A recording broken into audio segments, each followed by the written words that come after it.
Phone tapping కేసులో సంచలన విషయాలు వెలుగులోకి వచ్చాయి. తెలంగాణ అసెంబ్లీ ఎన్నికలకు ముందు తిరుపతన్న భారీగా నగదు వసూలు చేసినట్టు తెలుస్తోంది.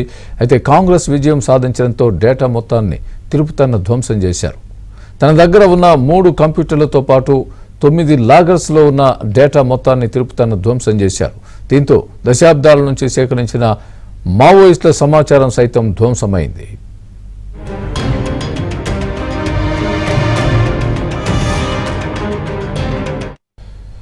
పలువురు వ్యక్తుల నుంచి తిరుపతన్న వసూలు చేసిన డబ్బుల్ని పోలీసులు సీజ్ చేశారు. కొల్లూరులో రేవంత్ రెడ్డి మిత్రుడు గాలి అనిల్ కుమార్ నుంచి తిరుపతన్న వసూలు చేసిన 90 లక్షల రూపాయలను పోలీసులు సీజ్ చేశారు. అలాగే రేవంత్ మిత్రుడు కె వినయ్ రెడ్డి దగ్గర నుంచి వసూలు చేసిన 1,95,00,000ని సీజ్ చేశారు. మరోవైపు పొంగులేటి శ్రీనివాసరెడ్డికి చెందిన రాఘవ ఇన్ఫ్రా నుంచి కూడా వసూలు చేసిన 10,05,00,000 రూపాయలను స్వాధీనం చేసుకున్నారు. అలాగే రాజగోపాల్ రెడ్డి మిత్రుడు సిహెచ్ వేణు దగ్గర వసూలు చేసిన 3 కోట్ల రూపాయలను స్వాధీనం చేసుకున్నారు. ఇక జి వినోద్కు సంబంధించిన విశాఖ ఇండస్ట్రీస్ నుంచి వసూలు చేసిన 50 లక్షల రూపాయలను సీజ్ చేయడంతో పాటు ఉత్తమ్ మిత్రుడు గిరిధర్ నుంచి 35 లక్షలు, ఎమ్మెల్యే యశస్విని రెడ్డి అత్త ఝాన్సీ రెడ్డి నుంచి 90 లక్షలు, ఖమ్మంలో ఫెర్టిలైజర్ సంస్థ యజమాని నుంచి వసూలు చేసిన 10 లక్షల రూపాయలను పోలీసులు సీజ్ చేశారు.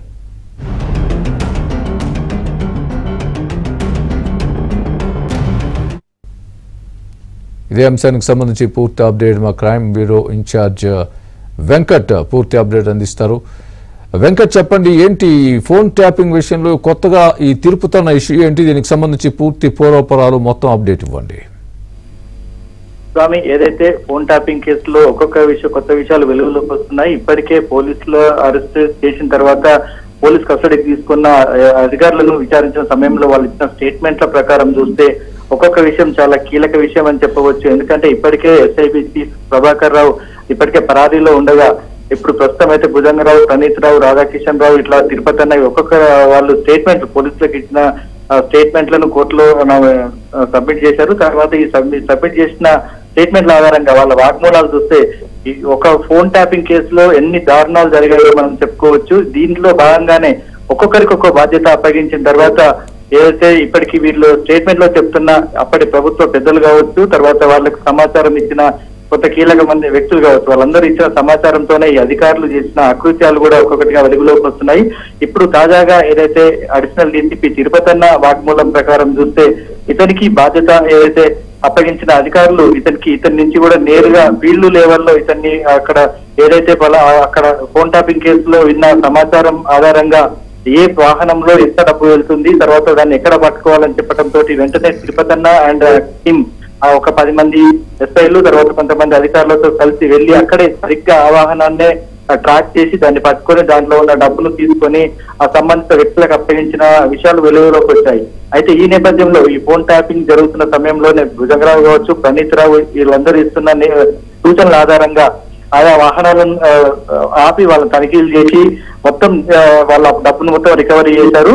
అయితే ఇదంతా కూడా POL అంటే పోలింగ్ 2023 అనే ఒక గ్రూప్ వాట్సాప్ గ్రూప్ ఏర్పాటు చేశారు. కేవలం కొద్ది మంది మాత్రమే గ్రూప్ లో ఉన్నారు. దీంట్లో పెడుతున్న ఫోన్ నెంబర్లు కావచ్చు, తర్వాత ఆ ఫోన్ నెంబర్లను ట్యాప్ చేసి దాంట్లో వాళ్ళు మాట్లాడిన మాటలు అంటే ఎంత డబ్బును ఎక్కడి నుంచి ఎక్కడికి తీసుకెళ్లాలి అని అరహస్యంగా ఈ ఫోన్ ట్యాపింగ్ కేసులో విన్న సంభాషణ దాని ప్రకారము దీంట్లో ఆ వాహనం నెంబర్, ఆ పర్సన్స్ ఫోన్ నెంబర్ పెడితే ఈ తిరుపతన్న వాళ్ళ వ్యక్తులను సరిగ్గా ఆ ప్లేస్ లో ఆ వాహనం వెళ్తున్న ఆ ప్లేస్ ను టార్గెట్ చేసి అక్కడ ఉన్న డబ్బును సీజ్ చేయడం జరిగింది. దీంట్లో భాగంగానే ఈ కాంగ్రెస్ తర్వాత బీజేపీ నాయకుల నేతలే దీంట్లో టార్గెట్ గా ఉన్నారు.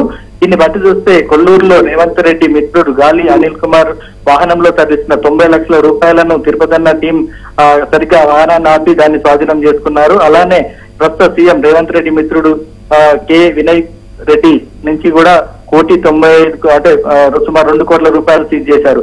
అలానే పొంగులేటి శ్రీనివాస్ చెందిన రాఘవ ఇన్ఫ్రా చెందిన కంపెనీ డబ్బులు ఒక వాహనంలో వెళ్తుంటే 10.5 కోట్లను కూడా స్వాధీనం చేసుకోవడం జరిగింది. అలానే రాజగోపాల్ రెడ్డి, తర్వాత వినోద్, ఉత్తమ్ కుమార్ రెడ్డి, ఇట్లా యశస్వి రెడ్డి ఇట్లా ఒక్కొక్కరు కూడా వాళ్లకు డబ్బులు ఇది వ్యాపారానికి సంబంధించినవి కావచ్చు, తర్వాత ఏదైతే కంపెనీకి సంబంధించిన డబ్బులు ఏదైనా కావచ్చు, ఇవన్నీ కూడా ఆయా వ్యక్తులు పంచనీకి అంటే ఎన్నికల్లో కూడా తీసుకెళ్తున్న ఒక ఉద్దేశంతోనే ఆ వ్యక్తులు ఫోన్ ట్యాపింగ్ చేసి ఆ వ్యక్తులను టార్గెట్ గా చేసి ఆ డబ్బులన్నీ కూడా సీజ్ చేయడం జరిగింది. అయితే ఒక్కసారిగా ఎన్నికల్లో రిజల్ట్స్ అనుగుణంగా కాంగ్రెస్ అనుకూలం రావటం, కాంగ్రెస్ గెలవటంతో మొత్తాన్ని ఈ డాటా మొత్తాన్ని తిరుపతిని కూడా ధ్వంసం చేశాడు. ధ్వంసమైన డాటాలో ఏదైతే 3 కంప్యూటర్లతో పాటు 9 లాగర్స్ ఉన్నాయి. దీనికి సంబంధించిన అనేక డాటా అంటే మావోయిస్టులు కావచ్చు, తర్వాత రాష్ట్ర భద్రతకు సంబంధించిన డాటా కూడా మొత్తం కూడా ధ్వంసమైందని చెప్పేసి ఇప్పటికే పోలీసులు గుర్తించి వెంటనే దీనికి సంబంధించి కేసు నమోదు చేసి ఇవన్నీ కూడా వీళ్ళు చేసిన అక్రమాలు కావచ్చు, వీళ్ళంతా అరాచకాలన్నింటినీ కూడా స్టేట్మెంట్ రూపంలో కోర్టులో నమోదు చేయడం జరిగింది.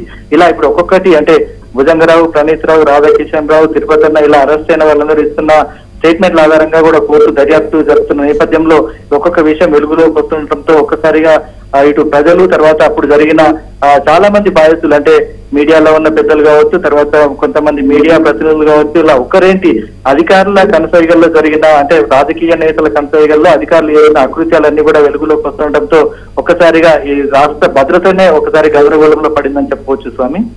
Right Venkat, thanks for the update.